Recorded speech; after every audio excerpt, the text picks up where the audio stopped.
శుభోదయం. ఈరోజు మనము గత పాఠంలో మైగ్రేషన్ అంటే వలస దాని గురించి తెలుసుకున్నాము. ఈరోజు మనము పాఠంలో వృత్తి అంటే ఏంటి, దాని యొక్క భావాలు, వృత్తి అనేది ఎన్ని రకాలుగా ఉంటుంది అనే విషయాన్ని మనము ఈరోజు చర్చించుకుందాం. వృత్తి అనేది అసలు వృత్తిని పని కూడా అని చెప్పొచ్చా మనం? పని అనేది అంటే పని, వృత్తి అనే భావనలు ఎట్లా ఉంటాయి అనే దాని గురించి ఈరోజు మనము మాట్లాడుకుందాం. అంటే మనిషి అనేవాడు ప్రతిరోజు పని చేయాలి. పని చేసిన తర్వాతనే అతనికి డబ్బులు కానీ ఇంకేమైనా కానీ వస్తాయి. పని లేకుండా మనిషి బతకడం అనేది అసాధ్యం. అంటే ఈ పని అనేది ఎలా ఉంటుంది, దాని పనిని మనం ఇంకేదైనా పదం చెప్పొచ్చా దాన్ని అనేది మనం ఇక్కడ పనిని ఆక్యుపేషన్ అని ఇంగ్లీష్లో అంటారు. అదే తెలుగులో అయితే పని అని, స్కిల్ నైపుణ్యం అని, ఇంకా దానికి రకరకాల పేర్లు ఉన్నాయని మనము చెప్పుకోవచ్చు. అంటే ఈ పని అనేది మనం ఏ విధంగా చూడవచ్చు? కొన్ని కోట్ల మంది ఉన్నారు ప్రపంచం మొత్తంలో. కొన్ని కోట్ల మంది భారతదేశంలో కానీ ప్రపంచంలో కానీ బతుకుతున్నారు. మన గ్రామాలలో వేల వేల మంది ఉంటారు. ఇటు గ్రామాలలో కానీ, ఇటు నగరాలలో కానీ, పట్టణాలలో కానీ ప్రతి వారు కూడా పనిచేయవచ్చు అనేది ఉంటుంది. అంటే మనకి ఇక్కడ వలస తర్వాత ఇక్కడ పని అనే దాన్ని ఎందుకు మాట్లాడుకోవాలంటే, వలస వచ్చిన వారు ఏదో పని చేసుకుని బతకడం అనేది చాలా అవసరం. కాబట్టి పని అంటే ఏంటి, ఎట్లాంటి పని ఉంటుంది అంటే అది చదువుకుంటే ఎట్లాంటి పనులు దొరుకుతాయి, చదువు రాకపోతే ఎట్లాంటి పనులు దొరుకుతాయి, అసలు ఈ పని అనేది మానవ సమాజంలో ఎప్పటి నుంచి వచ్చింది, ఇది ఆధునిక సమాజంలో ఎలా ఉంది అనేది ఈరోజు మనము మన పాఠంలో తెలుసుకుందాం. అదేవిధంగా ఈ వృత్తుల యొక్క నిర్మాణాన్ని తెలుసుకోవడం. నిర్మాణం అంటే ఇది ఎన్ని రకాలుగా ఉంటుంది, దీని యొక్క నిర్మాణ శైలి ఎలా ఉంటుంది అనేది కూడా మనం ఈరోజు ఇక్కడ పాఠంలో తెలుసుకుందాం. అదేవిధంగా వృత్తి అనేది గ్రామీణ జీవితంలో ఎలా ఉంటుంది, నగర జీవితంలో ఎలా ఉంటుంది, ఆ గ్రామీణ జీవితాలకు నగర జీవితాలకు తేడా ఏంటి అనేది కూడా మనకు తెలుసుకోవచ్చు. అంటే గ్రామీణ ప్రాంతాలలో మీ అందరికీ తెలుసు, ఎక్కువ మంది వ్యవసాయంలో ఉంటారు. 60% నుంచి 70% వరకు గ్రామీణ ప్రజలు వాళ్ళు వ్యవసాయానికి సంబంధించినటువంటి వృత్తులను చేసుకుంటూ అక్కడ బతుకుతూ ఉంటారు. అంటే వారికి చదువు అవసరం లేదు, ఇంకా వేరే దానికి ఒక వ్యవసాయానికి చదువు కూడా అవసరమే, కానీ చదువు లేకుండా కూడా వ్యవసాయం చేయవచ్చు. కానీ మిగతా పనులు అలా చదువు లేకుండా, నైపుణ్యం లేకుండా ఒక వృత్తి ఉండడం అనేది చాలా సాధ్యమయ్యే పరిస్థితి కాదు.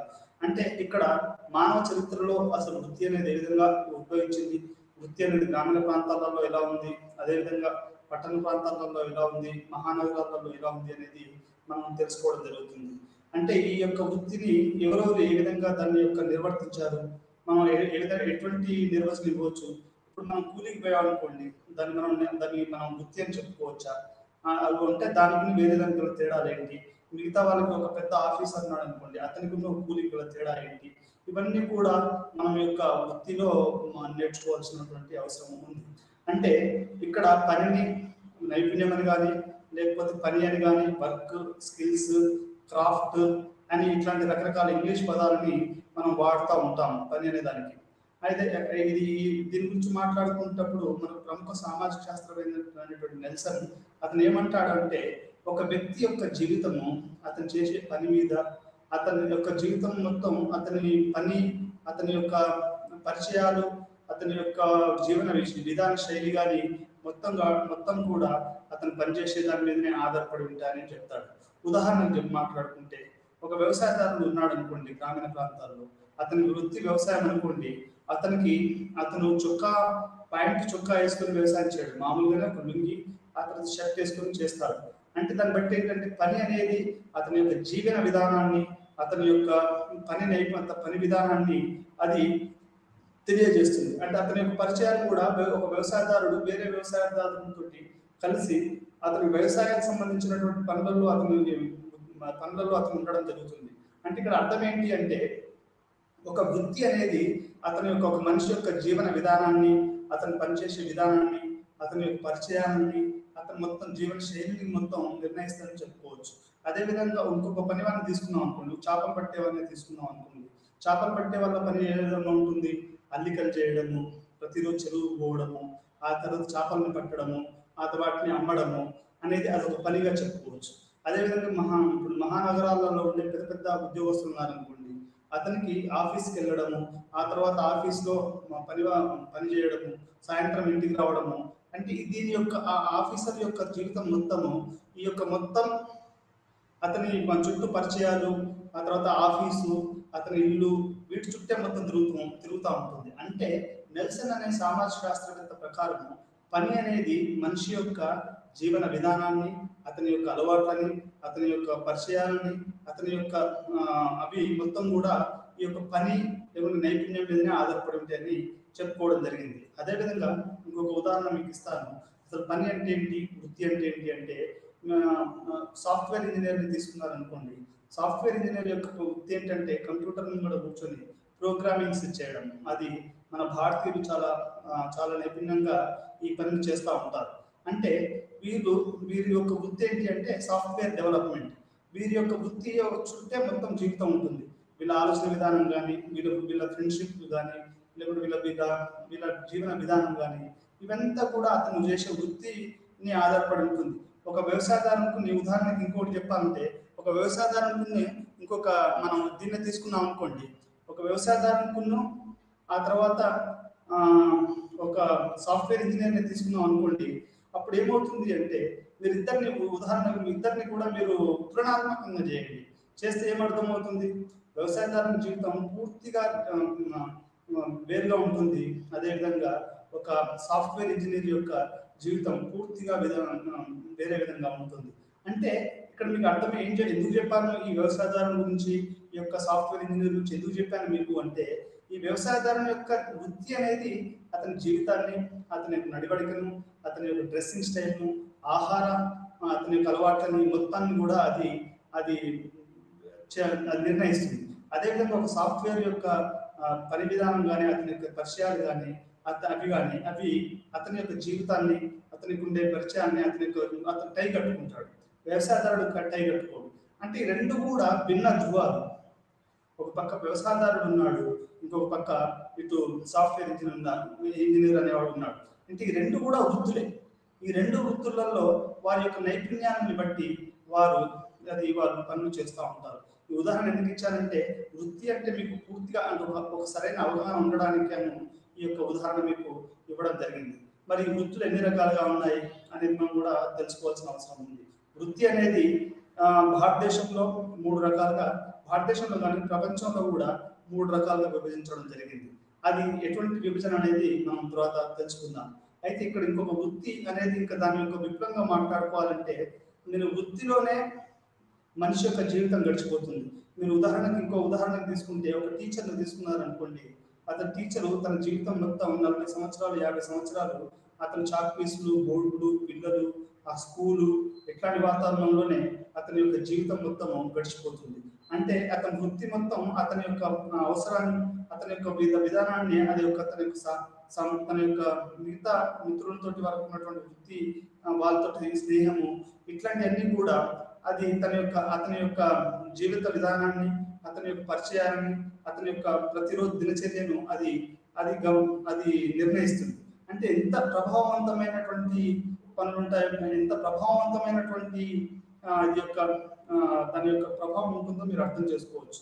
ఇంకొకటి ఏంటంటే, ఆధునికతలో మీకు ఇక్కడ ఒకటి పని అంటే ఎందుకు చెప్తున్నాను అంటే, కొంతమంది చదువుకుంటారు. ఈరోజు ఒత్తిడి వల్ల, అమ్మా నాన్నల ఒత్తిడి వల్ల వాళ్ళకి ఇష్టమైన చదువు కాకుండా పిల్లలు వేరే చదవడం వల్ల వారి మనసులో అనుకున్నది ఒకటి, వారు చేసే పని ఒకటి వల్ల చాలా వరకు సామాజిక శాస్త్రవేత్తల ప్రకారం కానీ, మానసిక శాస్త్రవేత్తల ప్రకారం కానీ చాలా రకమైనటువంటి మానసిక రుగ్మతలకు ఇది దారితీస్తుంది. ఈరోజు పిల్లలు మొత్తం ఎంసెట్ లేకుంటే ఇంజనీరింగ్ వైపు పిల్లల్ని తల్లిదండ్రులు నెడుతున్నారు. మరియు ఎస్పెషల్లీ మన యొక్క దక్షిణ భారతదేశంలో ఇది ఎక్కువగా జరుగుతూ ఉంది. అంటే నేను ఏం చెప్పాలనుకున్నానంటే, ఒక ఇంజనీరు, ఒక వైద్యుడు మాత్రమే పని కాదు, అదే వృత్తులు కావు. చాలా మంది వృత్తి అంటే ఒక లెక్చరరో, ఒక వైద్యుడో, ఒక ఇంజనీరే. ప్రపంచంలో కొన్ని కోట్ల రకాలైనటువంటి వృత్తులు ఉన్నాయి. మీరు చూసుకుంటే కొన్ని కోట్ల రకాలు. ఎందుకు మధ్యతరగతి తల్లిదండ్రులు ఈ యొక్క వైద్యం మరియు ఈ ఇంజనీరింగ్ ఉంటున్నారు అంటే, దాంట్లో డబ్బులు రావడం వల్లనో ఏమో, దానిలో గౌరవం ఉండడం ఏమో, కానీ ఈ యొక్క వృత్తి మీదనే జనాలకు మాకు ఎక్కువగా ఫోకస్ ఉంది. లేకపోతే ఐఏఎస్, ఐపీఎస్. ఇప్పుడు ఐఏఎస్, ఐపీఎస్ వృత్తి కాదు కదండి. ఐఏఎస్ అనేది ఒక అడ్మినిస్ట్రేటర్ ఆఫీసర్, లేకుంటే ఐపీఎస్ అనేది కూడా పోలీస్ అధికారి. ఇది కూడా వృత్తిలో మనం బాగా చేసుకోవచ్చు. అయితే ఈ యొక్క వృత్తులు చాలా మందికి మనకు తెలిసిన వృత్తులు డాక్టరు, ఇంజనీరు, ఒక ఐఏఎస్, ఐపీఎస్, ప్రొఫెసర్ మాత్రమే. కానీ ఇలా అర్థం చేసుకోకూడదు. మనం ఒక సామాజిక శాస్త్రవేత్తలుగా వృత్తులు అనేటివి కొన్ని కోట్ల రకాలైనటువంటి వృత్తులు ఉన్నాయి. ఒక చిన్న మెకానిక్ పంక్చర్ లతికే వ్యక్తి కూడా అతను వృత్తి అని చెప్పుకోవచ్చు. మీరు చూస్తూ ఉంటారు రోడ్ల పక్కన చాలా మంది పంక్చర్లు అమ్ముకునే వాళ్ళు, ఆ తర్వాత చిన్న చిన్న కొట్లు పెట్టుకొని బతికే వాళ్ళు, చిల్లర కొట్లు పెట్టుకొని బతికే వాళ్ళు కొన్ని లక్షలలో కొన్ని కోట్లలో మనకు అవపడతారు. అది కూడా ఒక ఒక గౌరవప్రదమైనటువంటి వృత్తి. మనకు చాలా మందికి ఏంటంటే వృత్తి, ఆక్యుపేషన్, జాబ్ అంటే ఒక ఐఏఎస్, ఐపీఎస్ ఇట్లాంటివి మాత్రమే అవపడతాయి, లేకపోతే ఇంజనీరు, లేకపోతే డాక్టర్ ఇట్లాంటివి మాత్రమే అవపడతాయి. కానీ ఇది నిజమైన మంచి పద్ధతి కాదు. అసలు దీంట్లో మనం పూర్తిగా లోపలికి వెళ్ళి అసలు వృత్తి ఏంటి, అది ఎన్ని రకాలుగా ఉంటుందో మనము ఈ యొక్క పాఠంలో తెలుసుకుందాం. అదేవిధంగా వృత్తులు అనేటివి గ్రామీణ ప్రాంతాలలో ఎలా ఉంటాయి, అదే నగర ప్రాంతాలలో ఎలా ఉంటాయి అనేది కూడా మన యొక్క పాఠంలో మనం నేర్చుకుందాం.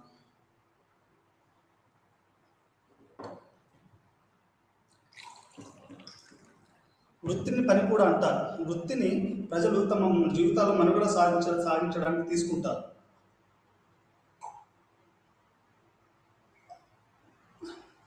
వృత్తిని మనిషి మనుగడ సాగించాలి అంటే ఏదో ఒక వృత్తి చేస్తూ ఉండాలి. వృత్తి చేయకపోతే మనిషి మనుగడ సాగించడం అనేది అది దుసాధ్యం. ఇది మనిషిని గుర్తించడానికి రోజువారీ దినచర్యను మరియు పని సంబంధాలను ఏర్పాటు చేస్తుంది. ఒక వృత్తిని కనుక మనం తీసుకుంటే అది ఏం చేస్తుందంటే అతని యొక్క దినచర్యను అది నిర్వర్తిస్తుంది. అదేవిధంగా పని సంబంధాలను ఏర్పాటు చేస్తుంది. పని సంబంధాలు అంటే ఇంగ్లీష్లో దాన్ని వర్కింగ్ రిలేషన్స్ అని అంటారు. ఇప్పుడు సాఫ్ట్వేర్ ఇంజనీర్ ఇంకొక సాఫ్ట్వేర్ ఇంజనీర్ తోటి సంబంధాలు పెట్టుకుంటాడు. అదేవిధంగా ఒక సినిమా స్టార్ ఉన్నాడు అనుకోండి, అతను సినిమా వాళ్ళతోటి, టెక్నీషియన్స్ తోటి, కెమెరామెన్లతోటి, రైటర్స్ తోటి, పోయట్స్ తోటి, ఏమంటే కవులతోటి సంబంధాలు పెట్టుకుంటాడు. అంటే అవన్నీ పని సంబంధాలు. అంటే నువ్వు చేసే వృత్తి అనేది అది అతని యొక్క రోజువారీ దినచర్యను మరియు అతని యొక్క సంబంధాలను ఏర్పాటు చేస్తుంది. అది ఒక సినిమా వ్యక్తి ఏదో పోయి ఒక సాఫ్ట్వేర్ ఇంజనీర్ తోటి ఎక్కువగా సంబంధాలు పెట్టుకోవడానికి ఇష్టపడడు. ఎందుకంటే అతని వృత్తి వేరు, ఈ వృత్తి వేరు. అండ్ ఇప్పుడు ఇప్పుడు అంటే ఇట్లా వృత్తులు అనేటివి వేరువేరుగా ఉంటాయి. దీనికి మనం వృత్తి చేసిన తర్వాత పని నిమిత్తం వేతనం కూడా వస్తుంది. మీరు ఇంకో ప్రధానంగా అర్థం చేసుకోవాల్సింది ఏంటంటే వృత్తి అనేది చేసిన తర్వాత దానికి సరైనటువంటి వేతనం కూడా వస్తుంది. వేతనము అంటే ఇప్పుడు ఒక నెల జీతం కానీ, ఇప్పుడు కూలీ చేస్తే కూలీ కానీ, ఇట్లాంటి పని నిమిత్తము మీకు డబ్బులు కూడా రావడం జరుగుతుంది. దీన్నే అది అది మనిషి బతకడానికి ఈ యొక్క వేతనం అనేది చాలా ప్రధానమైనటువంటిది. అంటే ఆ వేతనంలో ఎలా ఎంత ఎంత ఎంత వస్తుంది, ఎంత ఎక్కువ వస్తుంది, ఎంత తక్కువ వస్తుంది అనేది అది తర్వాత విషయము. కానీ పని నిమిత్తం మనకి ఏమొస్తుందా అంటే చివరిలో ఒక కూలీ వాడైతే ఉదయం నుంచి సాయంత్రం పనిచేస్తే అతనికి సాయంత్రం కాగానే అతని యొక్క కూలీ వస్తుంది. ఒక ప్రొఫెసర్ అనుకోండి, నాలాంటి వాళ్ళైనా కానీ ఇంకెవరైనా కానీ వాళ్ళకి నెల జీతం అనేది వస్తూ ఉంటుంది. లేకుంటే ఒక గంట అవర్లీ బేసిస్ అనేది అనేది కూడా వస్తూ ఉంటుంది. పర్మనెంట్ ఎంప్లాయీస్కి అయితే నెల జీతం అనేది చివరిలో వస్తూ ఉంటుంది. అంటే పని నిమిత్తం వేతనం కూడా వస్తుంది. ఈ వేతనం అనేది చాలా మానవ మనుగడకు చాలా చాలా ప్రధానమైనదని మనం ఇక్కడ చెప్పుకోవచ్చు. అంటే ఇన్ని వృత్తులు ఉన్నటువంటి ఈ ప్రపంచంలో కొంతమంది ఎక్కువ మన భారతీయ సమాజంలో ఒక సమస్య ఏంటి అంటే కొన్ని వృత్తుల్ని అది తక్కువ వృత్తులుగాను, కొన్ని వృత్తుల్ని ఎక్కువ వృత్తులుగాను మనం ఈ భారతదేశం అనేది కుల నిర్మితితో ఉన్నటువంటి సమాజం కాబట్టి కొన్ని వృత్తులను తక్కువగా చూడడము, మరి కొన్ని వృత్తుల్ని చాలా ఎక్కువ గౌరవంతో చూడడం అనేది జరుగుతూ కానీ ఇది మంచి పద్ధతి కాదు. మన భారతదేశానికి వేరే దేశాలకు తేడా ఏంటంటే వేరే దేశాలలో అది ఏ వృత్తి అయినా వృత్తిగా చూస్తారు. దానికి ప్యూరిటీ అండ్ పొల్యూషన్ అంటే ఇది మంచిది చెడ్డది అనే ఒక భావన అనేది ఏమి లేదు. కానీ భారతదేశంలో ఈ కుల సమాజంలో ఏమవుతుంది అంటే వృత్తి అనేది ఇప్పుడు చెప్పులు కుట్టుకున్న వృత్తి ఉందనుకోండి, అది కూడా వృత్తి. ఆ వృత్తిని భారతదేశంలో తక్కువగా చూడడం అనేది జరుగుతూ ఉంది. అదే సాఫ్ట్వేర్ ఇంజనీర్కి అయితే అతనికి ఎక్కువ గౌరవం ఇవ్వడం జరుగుతుంది. అంటే భారతదేశం లాంటి దేశాలలో కుల నిర్మితి ఉన్నటువంటి సమాజంలో వృత్తి అనేది ఒక ప్రధానమైనటువంటి సామాజికమైనటువంటి అంశము. దీన్ని మనం చాలా లోతుగా అర్థం చేసుకోవాల్సిన అవసరం ఉంది. ప్రతి వ్యక్తికి కూడా తాను వృత్తి చేసిన తర్వాత అతనికి వేతనం లభిస్తుంది. అది ఏ విధంగా లభిస్తుంది అనేది మనం తర్వాత తెలుసుకుందాం. అంటే వృత్తి అనేది ఒక మనిషి యొక్క రోజువారీ దినచర్యను మరియు అతని పని సంబంధాలను ఏర్పాటు చేస్తుంది. అది దాంతో పాటుగా అది వేతనాన్ని కూడా ఇస్తుంది. దీంట్లో ఎన్ని రకాలైనటువంటి వృత్తులు ఉన్నాయనేది మనం ఇప్పుడు తెలుసుకుందాం. వృత్తి భావన అంటే అసలు వృత్తి అనేది ఎట్లా అనేది ఏంటంటే మానవునికి ఒక నమూనా లాగా ఉండి అతని పనితీరుని చెప్తాది. దీని అస్పష్టతను తొలగించడానికి వృత్తి తీరు మరియు పని విధానం తెలుసుకోవాలి. అంటే నెల్సన్ అనే అతను ఏమంటాడు అంటే ఈ వృత్తి అనేదాన్ని మనం ఎట్లా తెలుసుకోవాలి అంటే అతని యొక్క పనితీరును మరియు పని విధానం, అంటే అది ఆ పని అనేది ఎట్లా జరుగుతుంది, ఆ తర్వాత ఆ పని ఏ విధంగా కొనసాగుతుంది అనేది ఈ రెండు మనం వృత్తి అనేదాన్ని మనం స్పష్టంగా తెలుసుకోవాలంటే ఈ రెండు కూడా తెలుసుకోవాలి అనేది ఇక్కడ చెప్తా ఉన్నాడు. ఉదాహరణకి ఒక ప్రొఫెసర్ జాబ్ని తీసుకుందాం అనుకోండి, అతను ఉట్టిన పాఠాలు చెప్పకుండా జీతం తీసుకుంటున్నాడు అనుకోండి, అది దాని యొక్క వృత్తిని మనం స్పష్టంగా తెలుసుకున్నట్టు కాదు. అతను ఏ పాఠాలు చెప్తున్నాడు, ఏ రకంగా ఉంటున్నది, అతని పని విధానం ఏంటి, టైంకి వస్తున్నాడా లేదా, పిల్లలకు సరైన అర్థమయ్యే విధంగా పాఠాలు చెప్తున్నాడా లేదా అనేది కూడా తెలుసుకోవాలి. అంటే ఈ యొక్క వృత్తిని తెలుసుకోవాలి అంటే అతని యొక్క ఈ యొక్క అస్పష్టతను, దాని యొక్క పని విధానం ఎలా ఉందో తెలుసుకోవాలి.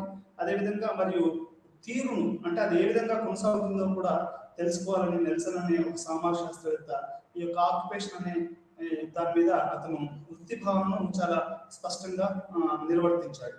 చాలా వరకు భావనలు ఏంటంటే అస్పష్టంగా ఉంటాయి, కానీ మనం ప్రతిదాన్ని స్పష్టంగా తెలుసుకోవాలంటే దాని యొక్క పని విధానం తెలుసుకోవాలి, అది ఏ విధంగా నడుస్తుందో తెలుసుకోవాలి. ఈ విధంగా నెల్సన్ వృత్తిని ఆక్యుపేషన్ను అతను నిర్వర్తించాడు, అంటే నిర్వహించింది. భారతదేశంలో వృత్తుల నిర్మాణం, ఇక్కడ ప్రాథమిక వృత్తులు, ద్వితీయ వృత్తుల నిర్మాణము, తృతీయ వృత్తుల నిర్మాణం. ప్రాథమిక వృత్తులు అంటే ఏంటి అంటే ప్రైమరీ సెక్టర్ అంటారు దీన్ని. మనం ప్రైమరీ సెక్టర్ అంటే ఏంటి, భారతదేశంలో 60% మంది ఇప్పటికీ భారతదేశంలో వ్యవసాయం మీద, కూలీల మీద ఆధారపడి ఉంటారు. దీన్నే మనం ఏమంటారు అంటే ప్రాథమిక వృత్తి అని అంటారు. భారతదేశంలో 140 కోట్ల మంది ఉంటే దానికి 60% అంటే దాదాపు 80 కోట్ల మంది ఇప్పటికీ ప్రాథమిక వృత్తులలో, 80 కోట్ల నుంచి 90 కోట్ల మంది ప్రాథమిక వృత్తులలో ఉన్నారు. అది వ్యవసాయం కానివ్వండి, పొలమే కానివ్వండి, చెలికే కానివ్వండి, బావిలో పనులే కానీ, లేకుంటే వ్యవసాయానికి సంబంధించిన వృత్తులు. ఉదాహరణకి మనం వడ్లే ఉన్నాయనుకోండి, ఆ వడ్లను పండించిన తర్వాత దానికి మిల్లులకు తీసుకెళ్ళి దాన్ని బియ్యంగా మార్చేది, అది కూడా ప్రాథమిక వృత్తిలోకే వస్తుంది. అంటే కూలీ పనులు కానీ, లేకపోతే వ్యవసాయం కానీ, లేకపోతే దానికి సంబంధించిన అలైడ్ ఆఫ్ అగ్రికల్చర్, దాని వ్యవసాయానికి సంబంధించిన పనులు కానీ, వీటన్నిటిని కూడా మనము ప్రాథమిక వృత్తులని కూడా చెప్పుకోవచ్చు. అదేవిధంగా కూలీలు, ఇప్పుడు మీరు పొలంలో నాట్లు వేయాలన్నా కానీ, లేకుంటే మీకు పండిన పంటని కోయాలన్నా కానీ కూలీల అవసరము చాలా చాలా ఉంటుంది. అంటే ఈ కూలీలు రాకపోతే మీ యొక్క పంట అనేది అది మీ పంట చేతికి రాదు, పంట అనేది మీ చేతికి రాదు, అది అక్కడనే అదైపోతుంది. అంటే కూలీలు అనేది చాలా ప్రధానమైనటువంటి, ముఖ్యంగా భారతదేశం లాంటి భారతదేశమే కాదు, మూడో ప్రపంచ దేశాలైనటువంటి బంగ్లాదేశ్, పాకిస్తాన్, నేపాల్, ఇండియా, ఈ దేశాలలో ఈ కూలీ జనాభా ఎక్కువ ఉంది. కూలీ జనాభా అంటే చాలా మందికి భూములు లేవు, దినసరి వేతనాలతో వాళ్ళు బతుకుతారు. వారికి వ్యవసాయంలో పనిచేస్తారు. ఈ వ్యవసాయంలో వాళ్ళకి కూలీలు ఇవ్వడం అనేది జరుగుతుంది. మీకు ఉదాహరణ చెప్పాలి అంటే, ఈ యొక్క భారతదేశం లాంటి ఉదాహరణ చెప్పాలంటే మహాత్మా గాంధీ మన్రేగా అనేది చాలా ముఖ్యమైనది అని చెప్పుకోవచ్చు. మన్రేగా అంటే Mahatma Gandhi national rural employment guarantee scheme. అంటే భారతదేశంలో ఈ యొక్క ఇంతమంది కూలీలు ఉండడం వల్ల వాళ్ళకి ఏంటి అంటే పని అనేది ఉండాలి. పని లేకపోతే ఇన్ని కోట్ల మంది బతకడం అనేది సాధ్యం కాదు. ఇది డాక్టర్ మన్మోహన్ సింగ్ గారు మన భారతదేశానికి ప్రధానమంత్రిగా ఉన్నప్పుడు ఈ గ్రామీణ ప్రాంతాలలో వ్యవసాయము మరియు కూలీలను దృష్టిలో పెట్టుకొని ఈ యొక్క పథకాన్ని తీసుకొచ్చారు. ఈ పథకంలో 100 రోజులు 100 రూపాయల మినిమము, అంటే ఒక మనిషి బతకడానికి ఎంతైతే ప్రాథమిక ఆహారము, ప్రాథమిక వసతులు ఎట్లా ఉండడానికి ఎంత డబ్బులు అవసరం ఉంటాయో ఇవన్నీ కూడా వారు లెక్కలు వేసి ఈ యొక్క Mahatma Gandhi rural employment guarantee scheme అనేది వారు రూపొందించడం అనేది జరిగింది. దీన్ని ప్రాథమిక వృత్తులు అని అంటారు. అంటే భారతదేశము లాంటి వ్యవసాయ కూలీలు, ఆ తర్వాత దినసరి కూలీలు ఎక్కువగా ఉన్న భారతదేశంలో ఇది ప్రాథమిక వృత్తుల కిందకి వస్తుంది. దీన్ని మనము చాలా ఒక 80 కోట్ల నుంచి 90 కోట్ల మంది వరకు భారతదేశంలో అది ప్రాథమిక వృత్తులలో ఉన్నారు. అదే మనం అభివృద్ధి చెందిన దేశాలు తీసుకున్నాం అనుకోండి, అమెరికాను తీసుకున్నాం అనుకోండి, అమెరికాలో ఒక 5% నుంచి 10% వరకు మాత్రమే ప్రాథమిక వృత్తులలో ఉన్నారు. ప్రాథమిక వృత్తులలో అంటే వ్యవసాయంలో ఉన్నారు. వాళ్ళు మొత్తం యాంత్రీకరణ చేసేసి ఒక 2% లేదా 3% అమెరికన్లు మాత్రమే వ్యవసాయంలో ఉన్నారు. మిగతా వాళ్ళందరూ కూడా వాళ్ళు వ్యవసాయేతర వృత్తులలో ఉన్నారు.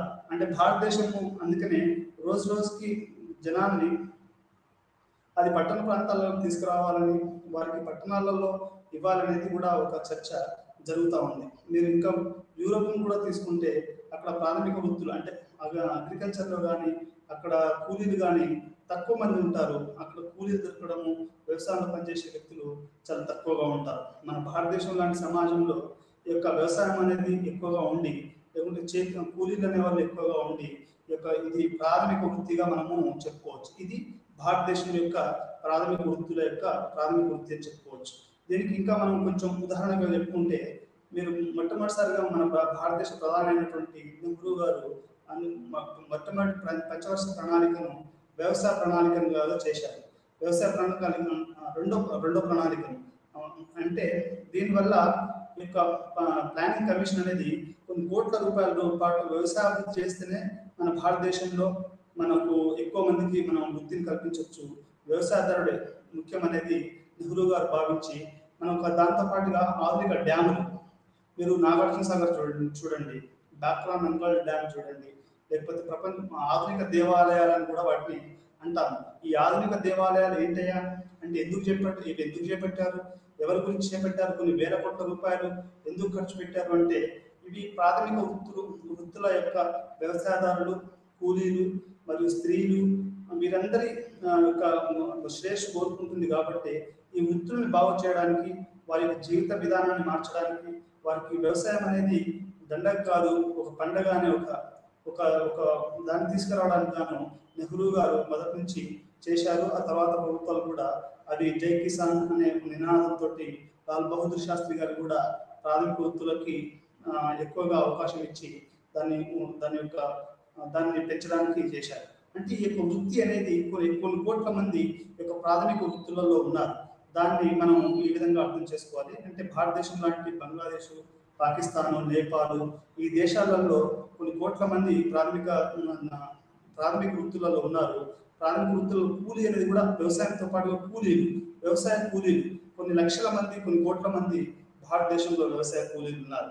వ్యవసాయ కూలీలకు చాలా శ్రామిక సంఘటన ఇట్లాంటి సంస్థలు కూడా వ్యవసాయ కూలీల వారి యొక్క జీవితాన్ని బాగు చేయడానికి అవి పనిచేస్తూ ఉంటాయి. మీరు చాలా వరకు ఇప్పుడు ఈ మధ్య కాలంలో జరిగినటువంటి మీరు చూసే ఉంటారు, చాలా మంది రైతులు ఢిల్లీలో మొన్నటి వరకు వాళ్ళు పెద్ద ఎత్తున నిరసనలు చేశారు. వాళ్ళకి సరైనటువంటి గిట్టుబాటు ధర రావట్లేదని. దాంట్లో చాలా మంది వారంతా ప్రాథమిక వృత్తులు చేసుకునేవాళ్ళు. చాలా మంది 1000 మంది వ్యవసాయదారుల వరకు దాంట్లో చనిపోవడం అనేది జరిగింది. అంటే ఇక్కడ ఉద్దేశం నేను ఎందుకు చెప్తున్నాను అంటే, ఇక్కడ ప్రాథమికంగా వ్యవసాయం అనేది చాలా బలంగా ఉంది. కొన్ని కోట్ల మంది దీన్ని ఆధారంగా చేసుకుని బతుకుతున్నారు. అదేవిధంగా పంజాబ్ లాంటి రాష్ట్రాలలో కూలీలు కూడా దొరకడం చాలా కరువు. ఎందుకంటే అక్కడ వాళ్ళ అవసరం ఎక్కువ ఉంది, కానీ కూలీలు మాత్రం తక్కువగా దొరుకుతూ ఉంటారు. రెండోది ద్వితీయ వృత్తుల నిర్మాణం అంటే ఏంటంటే, ఇది ఇండస్ట్రియల్ సెక్టర్ అంటే ఇప్పుడు మనం వ్యవసాయం గురించి మాట్లాడుకున్నాం. రెండో రకమైనటువంటి వృత్తి ఏంటంటే, వాళ్ళు ఇప్పుడు పరిశ్రమలలో పనిచేసే వాళ్ళని ద్వితీయ వృత్తుల నిర్మాణంగా మనం చెప్పుకోవచ్చు. పరిశ్రమలలో ఎంతమంది పనిచేస్తారు అంటే, భారతదేశం లాంటి దేశాలలో 20% మంది ద్వితీయ వృత్తుల నిర్మాణంలో ఉన్నారు. అంటే అది ఇప్పుడు BHEL అంటే తీసుకోండి, భారత్ హెవీ ఎలక్ట్రానిక్స్ లిమిటెడ్, దాంట్లో కొన్ని వేల మంది, అది భారతదేశంలో అది చాలా రాష్ట్రాలలో ఉంది, కొన్ని వేల మంది దాంట్లో పనిచేస్తారు. అదేవిధంగా విశాఖ ఉక్కు కర్మాగారం తీసుకోండి, ఆ ఉక్కు కర్మాగారంలో కూడా కొన్ని లక్షల మంది దాంట్లో పనిచేస్తారు. బొకారోలో, ఆ తర్వాత చాలా చోట్ల ఇట్లాంటి కేంద్ర ప్రభుత్వ పెద్ద భారీ పరిశ్రమలు, దీంట్లో వీళ్ళ యొక్క వర్కర్స్ అనే వాళ్ళు ఉంటారు. అంటే ఏదైతే వ్యవసాయం తర్వాత అతి పెద్ద వృత్తి ఏంటి అంటే, అది మనము ఇండస్ట్రీస్ అని చెప్పుకోవచ్చు. దీంట్లో మధ్యతరగతి ఇండస్ట్రీస్ ఉన్నాయి, ఆ తర్వాత హై ఇండస్ట్రీస్ ఉన్నాయి, ఆ తర్వాత లో ఇండస్ట్రీస్ ఉన్నాయి. అంటే ఈ యొక్క పరిశ్రమలు అనేటివి దీంట్లో ఎక్కువ మందికి పనిచేయడం వల్ల ఇది ద్వితీయ వృత్తుల నిర్మాణం కిందకి వస్తుంది. మన భారతదేశం లాంటి దేశాలలో తక్కువ మంది పనిచేస్తారు. ఇప్పుడు మీరు చూడండి, ఉదయం లేచిన కానీ మనం బ్రష్ చేసుకుంటాం, అది కూడా ఏదో ఒక ఇండస్ట్రీ నుంచి రావాల్సిందే. పేస్ట్ తీసుకుంటాం, అది కూడా ఏదో ఒక దేశం నుంచి రావాల్సిందే. మనం వేసుకునే బట్టలు ఇట్లాంటివన్నీ కూడా పరిశ్రమల నుంచే వస్తాయి. ఈ పరిశ్రమలు అనేది భారతదేశంలో 20 నుంచి 30-40% వరకు ఎక్కువ మన జనాల్ని దీంట్లో ఈ యొక్క వృత్తులలో వాళ్ళు పనిచేయడం జరుగుతూ ఉంది. అదేవిధంగా అదే మనం యూరోప్ కనుక, అమెరికా కనుక తీసుకుంటే అవి ఎప్పుడో ఏమైందంటే అక్కడ పారిశ్రామిక విప్లవం చాలా ఎక్కువగా జరిగింది. కార్ల ఉత్పత్తి కానీ, లేకుంటే ఇంకే వస్తువులను కంప్యూటర్లు మనం వాడే డెల్, యాపిల్, లేకపోతే ఇంకా రకరకాలైన కంప్యూటర్లు, సెల్ ఫోన్లు, లేకుంటే ఉపగ్రహాల నిర్మాణము, ఇట్లాంటివన్నీ కూడా అక్కడ ఎక్కువగా జరగడం వల్ల ఆ దేశాలు ఎక్కువ మంది జనాల్ని, ఎక్కువ మంది వారిని వాళ్ళు ద్వితీయ వృత్తుల నిర్మాణంలో ఉన్నారు. అక్కడ అది చాలా ప్రధానమైనటువంటి మనకు తేడాగా చెప్పుకోవచ్చు. మన భారతదేశానికి, మన మూడో ప్రపంచ దేశాలకి, ఆ తర్వాత రెండో ప్రపంచ దేశాలకి అంటే జపాన్, సింగపూర్ ఇట్లాంటి రెండో ప్రపంచ దేశాలకి వాళ్ళకి తేడా ఏంటి అంటే, యూరప్ మరియు అమెరికా లాంటి దేశాలు ఎక్కువ పెద్ద ఎత్తులో ఈ యొక్క ద్వితీయ వృత్తుల నిర్మాణంలో ఉన్నారు. వారు ఎప్పుడో 18వ శతాబ్దంలోనే వాళ్ళకి ఈ యొక్క విప్లవాలు రావడం అనేది, 19వ శతాబ్దంలో పెద్ద ఎత్తున మన ఫ్యాక్టరీల నిర్మాణం అంటే అది కర్మాగారాల నిర్మాణం జరగడం. అప్పుడు వోక్స్ వ్యాగన్ తీసుకుందాం అనుకోండి. వోక్స్ వ్యాగన్ కంపెనీ అనేది అత్యధికంగా అది కార్లను అమ్ముతోంది. అదేవిధంగా హోండా కంపెనీని తీసుకున్నాం అనుకోండి, అత్యధికంగా అది మోటార్ సైకిల్ ద్విచక్ర వాహనాన్ని అది అమ్ముతుంది. అంటే కొన్ని కోట్ల ద్విచక్ర వాహనాలు ప్రతిరోజు అది ఉత్పత్తి చేస్తూ ఉంటుంది. దానికి కొన్ని లక్షల మంది కార్మికులు అవసరం ఉంటుంది. అందుకనే ఈ దేశాలలో ఎక్కువ మంది కార్మిక రంగంలో ఉన్నారు. అదే వాచ్ల ఉత్పత్తిలో కానివ్వండి, కార్ల ఉత్పత్తిలో కానివ్వండి, రాకెట్ల ఉత్పత్తిలో కానివ్వండి, లేకుంటే పరిశోధక రంగాల్లో కానివ్వండి, అది డిఆర్డిఓ మిసైల్ నిర్మాణంలో కానివ్వండి, విమానాల తయారీలో కానివ్వండి, లేకపోతే మోటార్ సైకిల్స్ ఇట్లాంటి నిర్మాణాలు కానివ్వండి, టీవీల నిర్మాణం కానివ్వండి. టీవీ కూడా అది ఇండస్ట్రీస్ నుంచే వస్తుంది. ఇప్పుడు చాలా కొన్ని లక్షల మంది తమ ఇళ్లలో ఈ యొక్క టీవీని వాడుతూ ఉంటారు. ఇది ఇది పరిశ్రమల నుంచే ఈ యొక్క టీవీలు అనేవి వస్తూ ఉంటాయి. అంటే దీన్ని బట్టి అర్థం ఏంటి అంటే, ఈ యొక్క పరిశ్రమలు అనేవి రకరకాల కొన్ని కోట్ల రకాలైనటువంటి వస్తువులను ఉత్పత్తి చేస్తూ ఉంటాయి. అవి దాంట్లో కొన్ని లక్షల మంది కార్మికులు పనిచేస్తారని మనము మాట్లాడుకోవచ్చు. అదేవిధంగా మనం బట్టల పరిశ్రమ తీసుకున్నాం అనుకోండి. బట్టల పరిశ్రమలో కూడా చాలా మంది ఇప్పుడు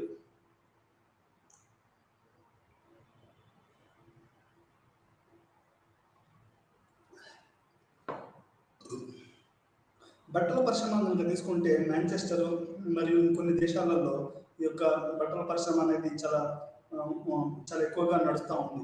మరి అదేవిధంగా మీరు ఇంకా ఇట్లా ఎన్నో ఎన్నో రకాల వస్తువులు ఈ యొక్క ఇండస్ట్రియల్ సెక్టర్లో ఉన్నాయని చెప్పుకోవచ్చు. తృతీయ వృత్తుల నిర్మాణం అంటే, తృతీయ వృత్తుల నిర్మాణం అంటే దీన్ని ఇంగ్లీష్లో ఏమంటారు అంటే సర్వీస్ సెక్టర్ అంటారు. సర్వీస్ సెక్టర్ అంటే ఇప్పుడు ఉపాధ్యాయ వృత్తి ఉందనుకోండి. ఉపాధ్యాయ వృత్తి అనేది తృతీయ వృత్తుల నిర్మాణంలోకి వస్తుంది.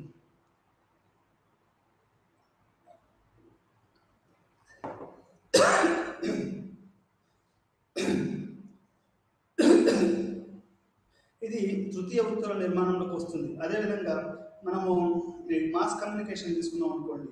అంటే అది సమాచార వ్యవస్థ కానీ, లేకపోతే టీచర్ల వృత్తి కానీ, ఉపాధ్యాయుల వృత్తి కానీ, ఇదంతా తృతీయ వృత్తుల నిర్మాణంలోకి వస్తుందని చెప్పుకోవచ్చు. అభివృద్ధి చెందిన దేశాలలో తృతీయ వృత్తుల నిర్మాణము ఎక్కువగా ఉంది. భారతదేశంలో ఇది తక్కువగా ఉంది. ఇప్పుడు సాఫ్ట్వేర్ పరిశ్రమలో భారతదేశంలో 2% మంది మాత్రమే పనిచేస్తూ ఉన్నారు. అదే అమెరికా మరియు యూరప్ ఈ దేశాలలో సాఫ్ట్వేర్లో ఎక్కువగా మంది వాళ్ళు పనిచేస్తూ ఉన్నారు. అంటే ఈ యొక్క తృతీయ వృత్తుల నిర్మాణం అనేది భారతదేశంలో ఇప్పుడిప్పుడే అభివృద్ధి అవుతుందని మనం చెప్పుకోవచ్చు. వీటితో పాటు ఇది మొత్తంగా అసలు ఇది ఈ పని విభజన. అదేవిధంగా నగరంలో ఈ యొక్క విభజన అనేది ఏ విధంగా జరుగుతుంది. మీరు నగరాలను తీసుకుంటే కొన్ని కోట్ల మంది నగరాలలో పని ఉంటారు. ఈ కోట్ల మంది ఎట్లాంటి వృత్తులు చేస్తారు అనేది మనం ఇక్కడ తెలుసుకోవాలి. ఒకటి వీధి పనివాళ్ళు. వీధి పనివాళ్ళు అంటే మీరు ఉదయం కూర వండుకోవాలనుకోండి, అది ఎక్కడో చోట మీరు కూరగాయలు కొనాలి. ఇప్పుడు ఆ కూరగాయలు అమ్మేవాళ్ళు కొంతమంది మన వీధిలోనే ఉంటారు. వీళ్ళని వీధి పనివాళ్ళు అని అంటారు. అంతే వీధి కొన్ని కోట్లలో ప్రతిరోజు కొన్ని కోట్ల మంది ప్రతిరోజు తమ యొక్క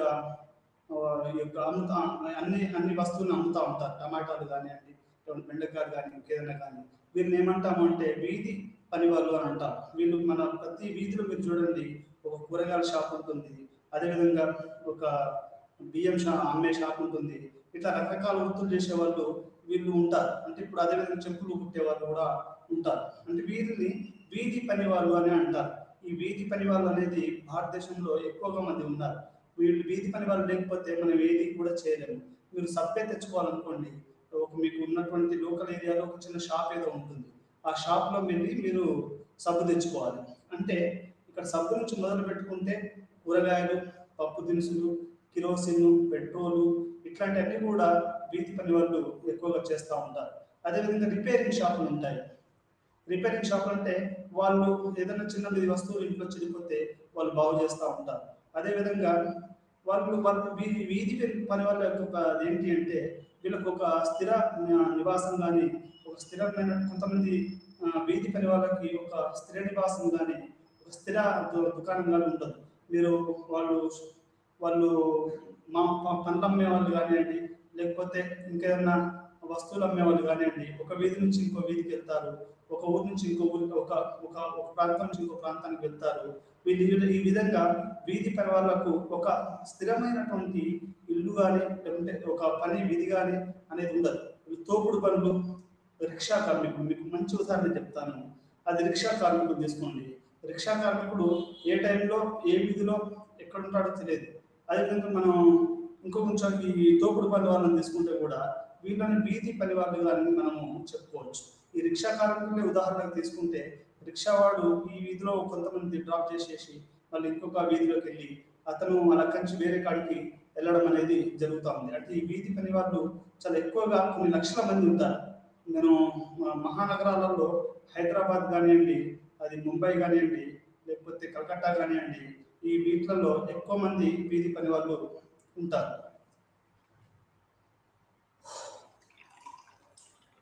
అదేవిధంగా స్వయం ఉపాధి వ్యాపారవేత్తలు.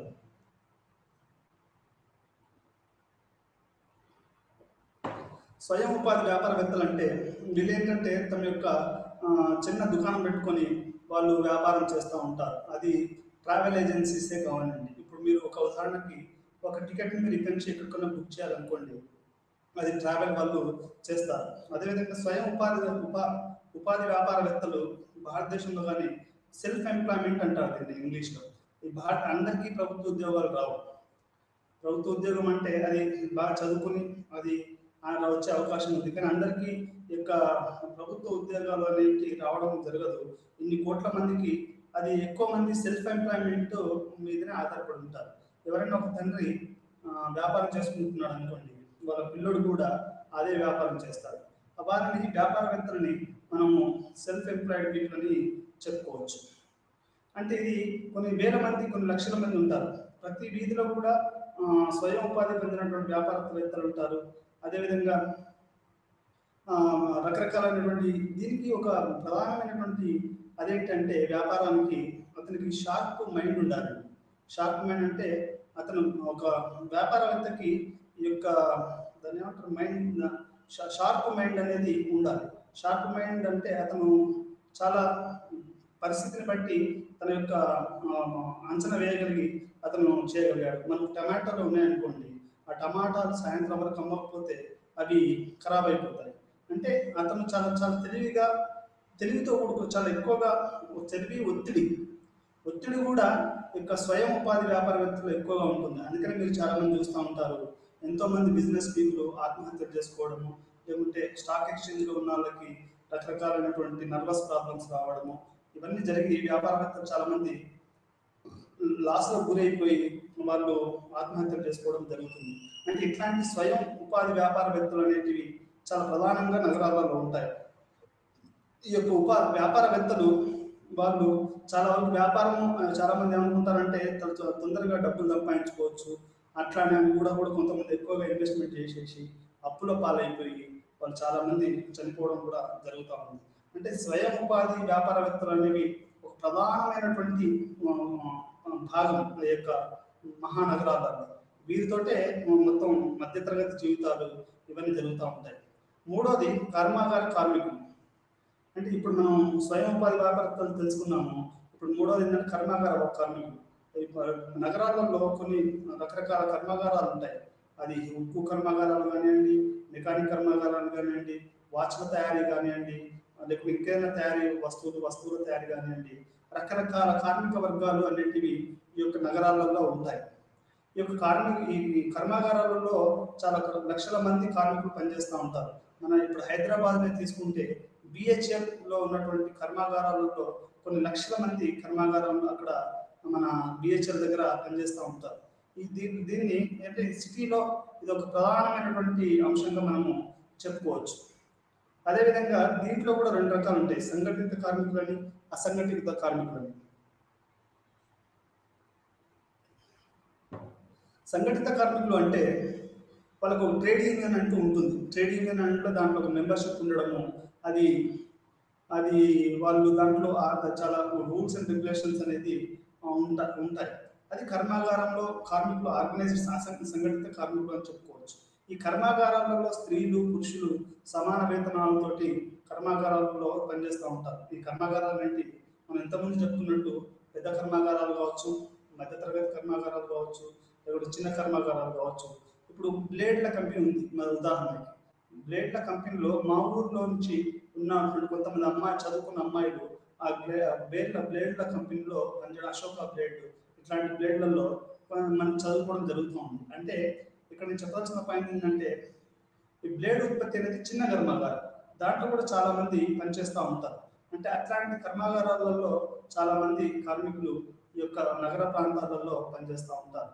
అంటే ఈ రకంగా నగర వృత్తుల విభజనను ఈ వీధి పని వాళ్ళు గాను, స్వయం ఉపాధి వ్యాపారవేత్తలు గాను, కర్మాగారంలోని కార్మికులు గాను, ఈ కర్మాగార కార్మికులలో మళ్ళీ పెద్ద పరిశ్రమల్లో పనిచేసేవాళ్ళు, మధ్యతరగతి పరిశ్రమల్లో పనిచేసేవాళ్ళు, అదేవిధంగా చిన్న చిన్న పరిశ్రమల్లో పనిచేసేవాళ్ళు, గుండు పిన్నే ఉంది, లేకపోతే పెన్సిల్ ఉత్పత్తి ఉందనుకోండి ఉదాహరణకి, లేకుంటే మన చాక్ పీసెస్ లేకుంటే వాటి ఉత్పత్తి ఉందనుకోండి, అవి చిన్న చిన్న కర్మాగారాలు.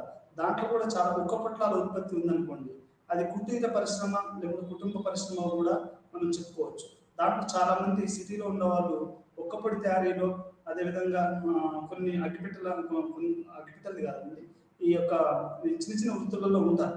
దీన్ని కూడా కొన్ని లక్షల మంది కార్మికులు ఈ యొక్క సంఘటిత అసంఘటిత పెద్ద పెద్ద పరిశ్రమలు, అదేవిధంగా మధ్యతరగతి పరిశ్రమలు, చిన్న చిన్న పరిశ్రమలలో వీళ్ళు పనిచేయడము అనేది జరుగుతుంది. సంఘటిత కార్మిక వర్గం మీరందరూ వినే ఉంటారు, సిఐటియుఐ అంటే కమ్యూనిస్టు కార్మిక వర్గాలు, మిగతా పార్టీల కార్మిక వర్గాలు అనేవి సంఘటిత కార్మిక వర్గాలు. అంటే దీంట్లో మెంబర్షిప్ ఉంటుంది, వారు పార్టీకి అనుబంధంగా పనిచేస్తూ ఉంటారు. అదేవిధంగా సమ్మె చేసేటప్పుడు కూడా అందరు కలిసి సమ్మె చేస్తారు. ఇప్పుడు ఉదాహరణకి భారతదేశంలో రైల్వే ఎంప్లాయీస్ సమ్మె జరుగుతూ ఉంటుంది, బ్యాంకింగ్ ఎంప్లాయీస్ సమ్మెలు జరుగుతూ ఉంటాయి. అంటే ఇదంతా సంఘటిత కార్మిక వర్గం. వీళ్ళు చాలా సంఘటితంగా ఉండి తమకు రావాల్సినటువంటి డిఏలను, ఆ తర్వాత శాలరీస్ని, వాటిని వాళ్ళు సంఘటితంగా పోరాటం చేసి వాళ్ళు తెచ్చుకుంటూ ఉంటారు. దీన్ని సంఘటిత కార్మిక వర్గం అంటారు. ఇప్పుడు ఏరోప్లేన్లలో పనిచేసే వాళ్ళు ఉన్నారనుకోండి, వాళ్ళు కూడా పైలట్స్ వాళ్ళ యొక్క సంఘటిత కార్మిక వర్గం కిందకే వస్తారు. పైలట్స్ యూనియన్ ఉంటుంది. ఈ యొక్క పైలట్స్ యూనియన్ వాళ్ళు తమ యొక్క డిమాండ్లను నెరవేర్చుకోవడానికి వాళ్ళు సంఘటితంగా పోరాడుతూ ఉంటారు. అదేవిధంగా ఇంకా దీంట్లో కూడా స్త్రీల సంఘటిత కార్మిక వర్గం ఉంటుంది. స్త్రీలకు కనుక అన్యాయం జరిగితే ఈ యొక్క సంఘటిత కార్మిక వర్గంలో ఈ యొక్క వాళ్ళ యొక్క హక్కులకి సరైనటువంటి వాళ్ళ హక్కులు కలగకుండా ఈ యొక్క కార్మిక వర్గము చూస్తూ ఉంటుంది. అంటే ఈ రకంగా వీధి పని వాళ్ళు, స్వయం ఉపాధి వ్యాపారవేత్తలు, కర్మాగార కార్మికులు, సంఘటిత వర్గము, ఈ రకంగా 4 రకాల అనేటివి ఈ యొక్క నగరాలలో మనం చూస్తూ ఉంటాం. ఇది మన యొక్క నగరంలో ఉన్నటువంటి పని యొక్క విభజన. మనము ఇక్కడ ఇంకా చివరిలో చెప్పుకోవాలనుకుంటే ముగింపుగా మొత్తం వృత్తి అనేది మనము జీవన విధానంలో కంపల్సరీ చేయవలసిందే. పని అనేది లేకుండా, నైపుణ్యం అనేది లేకుండా ఏ మనిషి కూడా బతకడం అనేది సాధ్యం కాదు. అంటే ఈ విధంగా మనిషి అనేవాడు ఏదో ఒక పని చేయడం అనేది చాలా ముఖ్యము. ఆ పనికి వేతనం అనేది వస్తూ ఉంటుంది. అంటే ఈ పనిని 2 రకాలుగా మొదట్లో మనం చెప్పుకున్నట్టు మొత్తం ఓవరాల్గా అంటే మొత్తం 3 రకాలుగా విభజించవచ్చు. అది ప్రాథమికది, రెండవ రకం పనులు, మూడవది ట్రైటరీ సెక్టర్ అని చెప్తారు. ఆ తర్వాత ఈ రకంగా ఇవి మనం ఏంటో మనం తెలుసుకున్నాం. అంటే మనిషి అనేవాడు ఏదో ఒక పని చేయడము అది అనేది చాలా ముఖ్యము. అవి ప్రధానంగా 3 రకాలు ఉంటాయని, దాంట్లో మళ్ళీ గ్రామీణ ప్రాంతాలలో వేరుగా ఉంటాయి అనేది, మళ్ళీ నగరాలలో వేరుగా ఉంటాయి ఈ పనులు అనేది మనం తెలుసుకోవడం జరిగింది. మరొకసారి పునశ్చరణ చేద్దాం. మనం ఈ యొక్క పాఠంలో ఈరోజు ఏం నేర్చుకున్నాము అంటే, మనం యొక్క పని అంటే ఏంటి, దాని యొక్క లక్షణాలు ఏంటి, మరియు నైపుణ్యాలు ఏంటి అనేది మనం తెలుసుకున్నాము. అదేవిధంగా వృత్తి నిర్మాణం అంటే ఎన్ని రకాలైనటువంటి వృత్తులు ఉంటాయో కూడా దీంట్లో మనము తెలుసుకోవడం జరిగింది. అదేవిధంగా నగరాలలో కూడా ఈ వృత్తి విభజన అనేది ఏ విధంగా ఉంటుందనేది కూడా మనం దీంట్లో తెలుసుకోవడం జరిగింది. రెండోది పని అంటే దీని అర్థం ఏంటి, ఇది తమ యొక్క ఇది వృత్తి అనేది ప్రజలు ఎట్లాంటి ప్రజలు అనేది ఎట్లాంటి వృత్తిని తీసుకుంటారు, వాళ్ళ జీవితాలలో ఇది ఎటువంటి మనుగడకు దారితీస్తుంది అనేది కూడా ఇందులో పరిచయ దాంట్లో మనము తెలుసుకున్నాము. అదేవిధంగా ఏది మనిషి గుర్తించడానికి, రోజువారీ దినచర్యను గుర్తించడానికి వారి పని సంబంధాలను ఏర్పాటు చేస్తుంది. అంటే మనిషి అనేవాడు ప్రొఫెసర్ నాడు అనుకోండి, నేనే ఉన్నాను అనుకోండి, ప్రతిరోజు పుస్తకాలు చదవడము, లేకుంటే రాయడము, స్ట్రెస్ అంటే నాకు మానసిక బాధను పెట్టడం, బయటకు వెళ్ళడం, అంటే ఇట్లా నా యొక్క పని సంబంధాలు కూడా మొత్తము ఈ రాయడము, రాసే వాళ్ళతోటి, వేరే ప్రొఫెసర్లతోటి ఉంటుంది.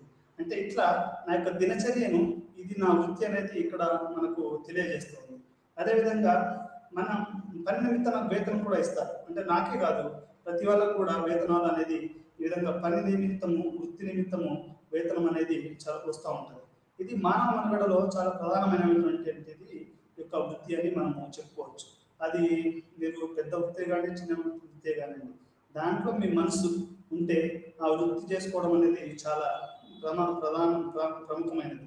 కొంతమందికి అంటే ఇక్కడ ఇంకొక విషయం మీ అందరికి చెప్పాలి, కొంతమందికి డబ్బులు వచ్చినా రాకపోయినా కొన్ని వృత్తులు చేస్తూ ఉంటారు. అది కొంతమంది పెయింటర్సే కానివ్వండి, ఆర్టిస్టులే కానివ్వండి, లేకపోతే ఇంకొంతమంది ఉన్నారనుకోండి, వారికి వృత్తి అంటే అది కళలో నిమగ్నమైపోవడం. అది కూడా మనము ఒక పెయింటర్ అన్నాడు అనుకోండి, అది కూడా ఒక వృత్తి. భారతదేశంలో ఇప్పుడు మీరు ఇతను రాజా రవివర్మ గురించి వినే ఉంటారు. రాజా రవివర్మ ప్రపంచము మెచ్చిన ఒక చిత్రకారుడు. అతను తన వృత్తిగా తీసుకుని దాంట్లో డబ్బులు వచ్చినా రాకపోయినా దాంట్లో అతను వృత్తిగా తీసుకుని తన యొక్క మనుగడ జీవించడం జరిగింది. కొంతమంది వృత్తులలో వాళ్ళు దెబ్బతినడం కూడా జరుగుతూ ఉంది. చాలా మంది పెయింటర్స్కి వాళ్ళ యొక్క వాళ్ళు వేసినటువంటి పెయింటింగ్కి డబ్బులు రాక చాలా ఇబ్బంది పడుతూ ఉంటారు. అదేవిధంగా poets, writers, musicians, singers. A R Rahman ఉన్నాడు అనుకోండి, ఏఆర్ రెహమాన్ సంగీతంలో ఒక ఒక ఒక సంచలనము, ఒక ఒక మన విప్లవంగా చెప్పుకోవచ్చు. అతని యొక్క వృత్తి, అతను ఒక అది అతని మనుగడలో అది చాలా ప్రధానమైనది. అంటే ఇక్కడ నేను ఎందుకు చెప్తున్నాను అంటే, ఏఆర్ రెహమాన్ యొక్క ఉదాహరణే. అతని వృత్తిలో ప్రపంచంలో ఎవరికి తెచ్చుకోలేనంత పేరు తెచ్చుకున్నాడు. అతనికి ఆస్కార్ అవార్డు వచ్చింది. జై హోలో, స్లమ్ డాగ్ మిలియనీర్లో అతను ఇచ్చినటువంటి సంగీతానికి గాను ప్రపంచాన్ని మెచ్చి అతనికి అవార్డు రావడం జరిగింది. అదేవిధంగా నోబెల్ ప్రైజ్ అమర్త్య సేన్ ఉన్నాడు. అతను చేసిన అతను వృత్తి ప్రొఫెసర్. ఆర్థిక శాస్త్రంలో అతని యొక్క అతని వృత్తి. అతను చేసిన పరిశోధనలకు గాను అతనికి నోబెల్ ప్రైజ్ వచ్చింది. అంటే వృత్తి అనేది మీకు చాలా మీ యొక్క జీవితాన్ని, మీ యొక్క దినచర్యను అది తెలియజేస్తుంది. అదేవిధంగా ఇప్పుడు ఈ మధ్యలో మీకు చెప్పాలంటే స్నేహ నెహ్వాల్ ఉంది. ఆమె వృత్తి బ్యాడ్మింటన్ ఆడటం. ఆమె ఆటలలో కూడా ఒక వృత్తే. భారతదేశంలో వచ్చిన సమస్య ఏంటి అంటే, భారతదేశంలో ఆటలని ఒక వృత్తిగా చేయదు. ఇక్కడ మధ్యతరగతి యొక్క అదేంటి అంటే, ఆటలు అనేటివి వేరే దేశాలలో చాలా ప్రధానంగా అది ఒక వృత్తిగా తీసుకుంటారు. అది నార్త్ ఈస్ట్లో కానీ లేకపోతే వేరే దేశాలలో కానీ అది వృత్తి అనేది ఆటలు కూడా ఒక వృత్తిగా తీసుకుంటారు. కానీ భారతదేశంలో పిల్లల్ని అది ఆటను ఒక ప్రముఖమైన వృత్తిగా తీసుకోకపోవడం అనేది చాలా విచారకరమైనటువంటి విషయం. అంటే మన యొక్క మన యొక్క తల్లిదండ్రుల యొక్క ఆలోచన విధానం మారాలి. ఇక్కడ పిల్లలు వృత్తి అంటే ఏదో ఇంజనీరింగ్, డాక్టరే కాదు, ఒక స్పోర్ట్స్ పర్సన్ కూడా వృత్తిగా చెప్పుకోవచ్చు. మన హైదరాబాద్ నుండి అజారుద్దీన్ క్రికెట్లో ఆడి చాలా పేరు గడించాడు. అదేవిధంగా కపిల్ దేవ్, అదే సచిన్ టెండూల్కర్, వాళ్ళంతా కూడా వృత్తులు చేశారు. వాళ్ళ యొక్క వృత్తి క్రికెట్ ఆడటం కూడా ఒక వృత్తి. There is a passion for them. అంటే అది ఆ రకంగా అంటే మానవ మనుగడ అతని యొక్క జీవితాన్ని అది నిర్వర్తించింది. ఈరోజు ప్రపంచానికి సచిన్ టెండూల్కర్ అంటే ప్రతి వారికి తెలుసు. అదేవిధంగా సునీల్ గవాస్కర్ అంటే ప్రపంచానికి బ్రియాన్ లారా అంటే తెలుసు. అదేవిధంగా మనకు భారతదేశంలో ఉన్న ఎంతోమంది ఆటగాళ్ళు ప్రపంచం మొత్తం తెలుసు. అదేవిధంగా ప్రపంచంలో ఉన్న ఆటగాళ్ళు మనకు తెలుసు. అంటే ఇక్కడ నేను చెప్పాల్సిన విషయం ఏంటంటే ఈ యొక్క వృత్తి అనేది మానవ మనుగడ, అతని యొక్క సంబంధాలని, అతని యొక్క జీవన విధానాన్ని అది తెలియజేస్తుంది. అది వాళ్ళ యొక్క పని సంబంధాలను ఏర్పాటు చేస్తుంది. వృత్తి భావన అనేది స్పష్టంగా లేకపోవడం వల్ల ఇది నెల్సన్ అనే అతను దీని యొక్క స్పష్టతను తీసుకురావడానికి అతను ఏమంటాడంటే దాని వృత్తి యొక్క పనితీరును మరి పని విధానాన్ని తెలుసుకోవాలని నెల్సన్ దీన్ని నిర్వర్తించారు. భారతదేశంలో వృత్తుల నిర్మాణం మనం ఇంతకుముందు చెప్పుకున్నట్టు ప్రాథమిక వృత్తులు, ద్వితీయ వృత్తుల నిర్మాణము, మరి తృతీయ వృత్తుల నిర్మాణం అనేది జరిగింది. ప్రాథమిక వృత్తులు అంటే మనం ఇంతకుముందు చెప్పుకున్నట్టు భారతదేశంలో 140 కోట్ల మందిలో 60 నుంచి 70% వరకు ఇంకా ప్రాథమిక వృత్తుల్లోనే ఉన్నారు. అది వ్యవసాయానికి సంబంధించినటువంటి పనులు, అంటే వ్యవసాయానికి సంబంధించిన పనులు అంటే ఉదాహరణకి అది బియ్యాన్ని మిల్లులోకి తీసుకెళ్లడము, అట్లాంటి పనులు కూడా ఈ ప్రాథమిక వృత్తుల్లోకి వస్తాయి. దాన్ని యాక్సిలరీ వర్క్స్ అంటారు ఇంగ్లీష్లో. అది ప్రాథమిక వృత్తిలోకి వస్తాయి. భారతదేశము 3వ ప్రపంచ దేశాలలో ఈ యొక్క ప్రాథమిక వృత్తులలోనే జనాలు ఎక్కువగా ఉన్నారు. తర్వాత దీన్ని వృత్తుల నిర్మాణం అంటారు. మనం వృత్తులు అంటే ప్రాథమిక వృత్తుల నిర్మాణం, రెండవది ద్వితీయ వృత్తులు, ఆ తర్వాత తృతీయ వృత్తులు, ఈ 3 రకాలైనటువంటి ఉంటాయి. ద్వితీయలో అది పరిశ్రమల్లో పనిచేసేవారు. పరిశ్రమల్లో అంటే ఇప్పుడు గ్రామీణ పరిశ్రమలు ఉన్నాయి, పట్టణ పరిశ్రమలు ఉన్నాయి. బుట్టల అల్లిక ఉందనుకోండి, అది కూడా వృత్తి. అది బుట్టల అల్లిక అనేది ఊర్లలో ఎరకల వాళ్ళు లేకపోతే తడకలు నిర్మించడం, లేకపోతే ఒకదాన్ని చేయడం, అది కూడా వృత్తి. అంటే ఇట్లా చిన్న గ్రామీణ పరిశ్రమలు, తర్వాత పట్టణ పరిశ్రమలు, దీన్ని మనం ద్వితీయ వృత్తులు అని చెప్పుకోవచ్చు. పరిశ్రమల్లో పనిచేసే వాళ్ళని వీళ్ళందరినీ మనం ద్వితీయ వృత్తుల నిర్మాణంలో ఉన్న వాళ్ళుగా మనం చెప్పుకోవచ్చు. అదేవిధంగా తృతీయ వృత్తుల నిర్మాణం అంటే ఉపాధ్యాయులు, సమాచార రంగంలో పనిచేసే వాళ్ళు, బ్యాంకింగ్ రంగంలో పనిచేసే వాళ్ళు, ఆ తర్వాత సేవలు ఇప్పుడు మనకి మీరందరూ చూస్తూ ఉంటారు మీ సేవలు ఏం చేస్తారా వాళ్ళంతా అంటే మీకు కావాల్సిన క్యాస్ట్ సర్టిఫికేట్ కానీ మీకు కావాల్సినటువంటి అన్ని సర్టిఫికేట్లు కూడా ఆ మీ సేవలు ఇవ్వడం అనేది జరుగుతూ ఉంది. అంటే ఇట్లాంటి వృత్తులు బ్యాంకింగ్, ఆ తర్వాత ఉపాధ్యాయ వృత్తి, ప్రొఫెసర్ వృత్తి, ఆ తర్వాత ఇట్లాంటి వృత్తులు అన్నిటి సమాచార వ్యవస్థ, టెలిఫోన్ వ్యవస్థ, బిఎస్ఎన్ఎల్, ఆ తర్వాత ఇవన్నీ కూడా సర్వీస్ అంటే ఇవన్నీ కూడా సర్వీస్ వృత్తిలోకి వస్తాయి. అదేవిధంగా అది మొత్తం భారతదేశంలో కానీ ప్రపంచంలో ఉన్నటువంటి అది వృత్తుల విభజన. ఇప్పుడు నగరంలో ఏదైతే మనం ఇప్పుడు చెప్పుకున్నామో నగరంలో ఎట్లాంటి వృత్తులు ఉంటాయనేది, నగరం అనేది చాలా కాంప్లికేటెడ్ సిస్టమ్. కాంప్లికేటెడ్ అంటే చాలా చాలా పని విభజనతో కూడుకున్నటువంటి ప్రాంతాలు అన్నట్టు. అది ఊర్లో 60 నుంచి 70% మంది ప్రజలు వ్యవసాయంలో ఉంటారు కాబట్టి అక్కడ పని విభజన పెద్దగా ఉండదు. కానీ ఇక్కడ మన నగరాలలో ఈ యొక్క పని విభజన అనేది వేరే విధంగా ఉంటుంది. మీకు బెస్ట్ ఉదాహరణ చెప్పాలనుకుంటే మీకు ప్రపంచంలోనే అతిపెద్ద ఒక మంచి డాక్టరు అది నగరాల్లోనే ఉండే అవకాశం ఉంది. ఇప్పుడు మీరు బెస్ట్ మెడిసిన్ కావాలి అంటే ముంబైలో బెస్ట్ క్యాన్సర్ హాస్పిటల్కి మీరు రావాలనుకోండి, మీకు క్యాన్సర్ హాస్పిటల్లో ఉండేటువంటి ఒక నిపుణుడైనటువంటి వైద్యుడు అది ఒక నగరాల్లోనే జరుగుతుంది. అంటే ఈ ఉదాహరణకు నేను ఎందుకు చెప్తున్నాను అంటే నగరాలు అనేటివి, నగర వృత్తులు అనేటివి చాలా వైవిధ్యంతోనూ ఆ తర్వాత చాలా విభజనతో కొన్ని కలిగి ఉంటాయి. ప్రధానంగా ఇప్పుడు మన ఒక హైదరాబాద్ నగరంలోనే 1 కోటి జనాభా ఉంది అంటున్నారు. అదే ముంబై లాంటి నగరంలో కూడా 1 కోటి జనాభా ఉంది. కలకత్తా నగరంలో కూడా 1 కోటి మంది జనాభా ఉంటారు.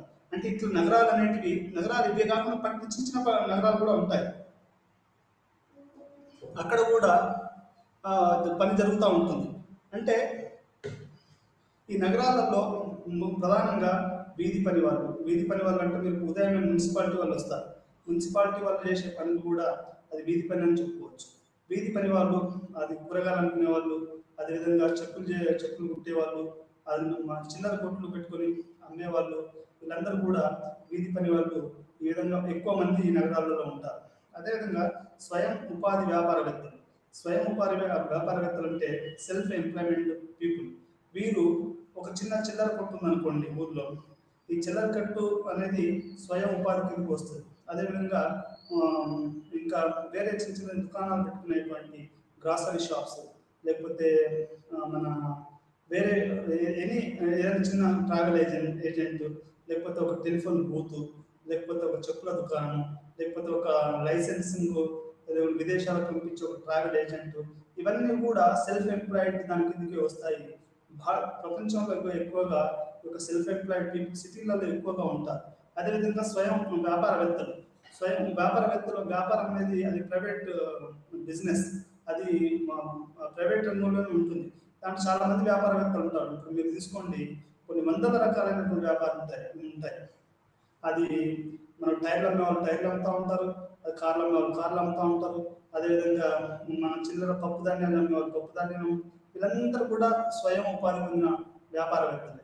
వీళ్ళకి వీళ్ళు కొన్ని కోట్లలో ఉంటారు. అది హైదరాబాద్ నగరమే కాదు, మీరు ప్రపంచంలో ఏ నగరం తీసుకున్నా ఈ స్వయం ఉపాధి వ్యాపారవేత్తలే ఎక్కువగా ఉంటారు. మీరు ఇప్పుడు అదాని మీరు పేరు వినే ఉంటారు. అదాని అతను ప్రపంచంలోనే అతిపెద్ద కుబేరుడిగా మనకు ఈరోజు వార్తలలో రావడం అనేది జరుగుతూ ఉంది. అంటే ఇక్కడ స్వయం ఉపాధి వ్యాపారవేత్తలు అనేది చాలా కొన్ని కోట్లలో ఉండి వాళ్ళు జరుగుతూ ఉంటారు. మీ అందరికి ఒక ఉదాహరణ చెప్తాను. ఆత్మనిర్భర్ భారత్ అనేది భారతదేశంలో ప్రవేశపెట్టారు మన ప్రధానమంత్రి గారు.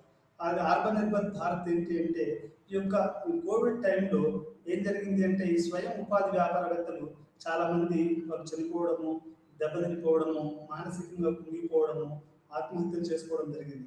అంటే ఇట్లాంటి వాళ్ళకి ఆత్మనిర్భర్ భారత్ అంటే ప్రభుత్వము కొంత ఆర్థిక సహాయం చేసేసి ఈ స్వయం ఉపాధి చేసుకునే వ్యాపారవేత్తల్ని వాళ్ళ కుటుంబాన్ని నిలబెట్టడానికి ప్రభుత్వం తయారు చేసింది. అంటే ఎందుకు చెప్పవలసి వస్తుంది అంటే, ఈ ఉదాహరణ కూడా ఈ భారతదేశం అనేది ఈ యొక్క సెల్ఫ్ ఎంప్లాయిడ్ పీపుల్ తోటే ఎక్కువ కూడుకుని ఉన్నది.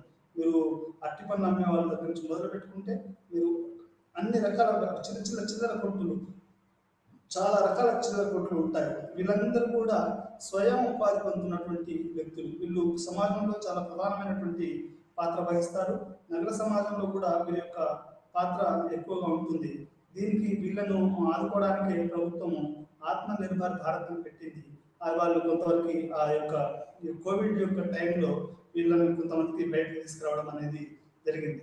అదేవిధంగా కర్మాగార రంగాలు అంటే భారతదేశంలో పెద్ద పెద్ద పరిశ్రమల నుంచి మొదలు పెట్టుకుంటే మధ్యతరగతి పరిశ్రమలు, చిన్న పరిశ్రమలు, ఆ తర్వాత ఉపాధి కుటీర పరిశ్రమలు అనేటివి ఉన్నాయి. దీంట్లో కూడా 20% మంది ప్రజలు యొక్క జీవిస్తూ ఉన్నారు. అది కర్మాగారం పరిశ్రమలని మనం చెప్పుకోవచ్చు. మళ్ళీ దీంట్లో కూడా సంఘటిత వర్గము, ఆ తర్వాత అసంఘటిత వర్గం అని ఉంటుంది. సంఘటిత వర్గం అంటే గవర్నమెంట్తో వాళ్ళు పర్మిషన్ తెచ్చుకొని గవర్నమెంట్ నిబంధనలకు అనుకూలంగా పనిచేసే వాళ్ళని మనము సంఘటిత కార్మిక వర్గాలు గాను.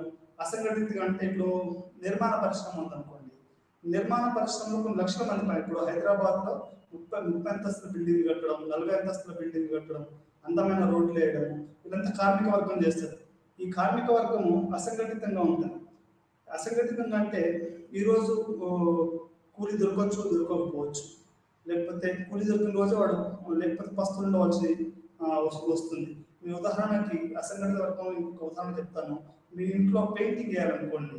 పెయింటింగ్ వేయాలంటే గోడలకు పెయింటింగ్ వేసే వాళ్ళు ఎక్కువగా సంఘటితంగా లేరు. అంటే ఆ రోజు పూటకి దొరికినట్టు లేకుంటే లేదు. వాళ్ళకు ఒక్కోసారి వాళ్ళకు వేతనం వాళ్ళు ఇచ్చే కూలీలో కూడా తక్కువ వచ్చే అవకాశం ఉంది. అంటే ఇట్లా కొన్ని లక్షల మంది పట్టణాలలో ఈ యొక్క కార్మిక రంగంలో ఉన్నారు. అదేవిధంగా అసంఘటిత రంగంలో కూడా ఉన్నారు. దీంట్లో ఎక్కువగా మరి ఇంకో ముఖ్యంగా చెప్పుకోవాలంటే స్త్రీలు ఈ యొక్క అసంఘటిత రంగంలో ఎక్కువగా ఉన్నారు.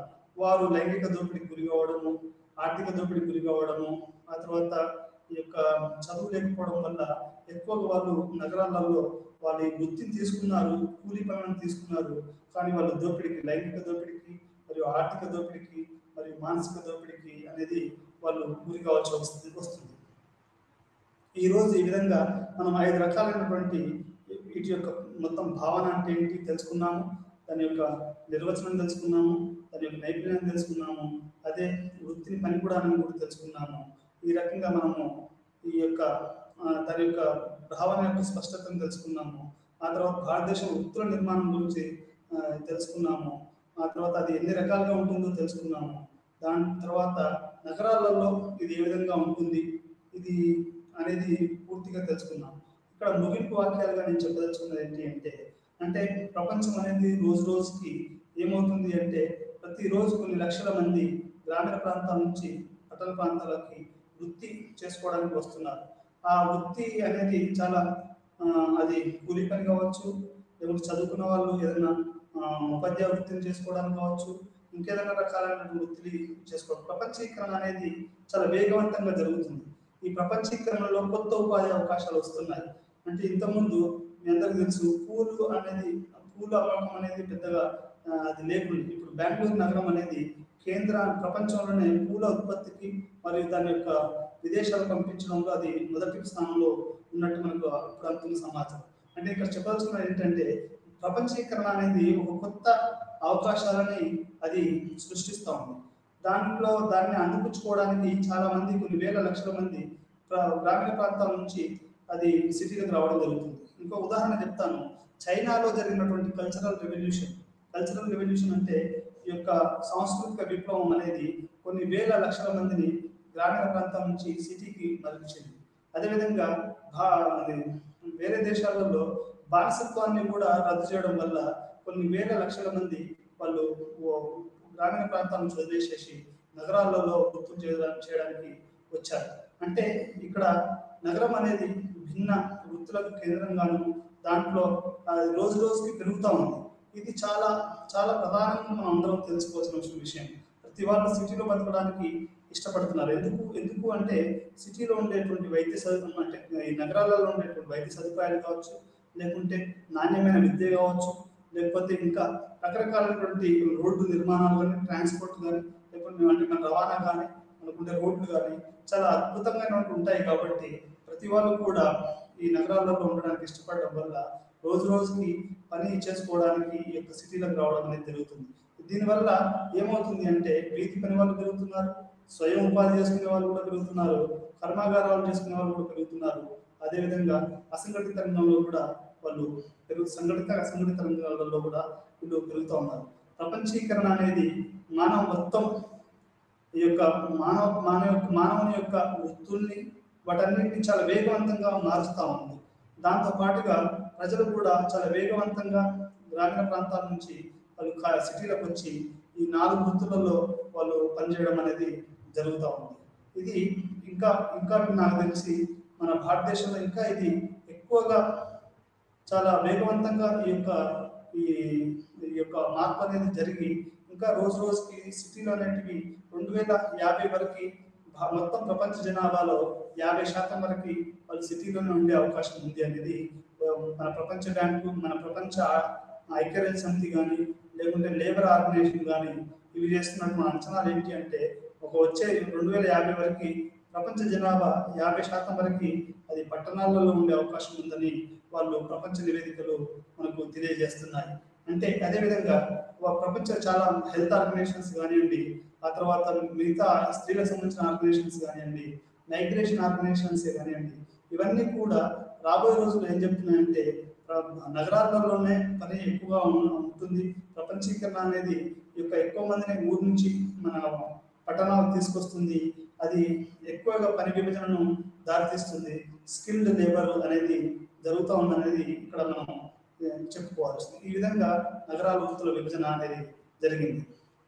ఇది ఈ రోజు మనము చెప్పుకున్నటువంటి పాఠం. ఇంతటితో ముగిద్దాం. మరొక పాఠంలో మరొకసారి కలుద్దాం. మీ అందరికీ నమస్కారం.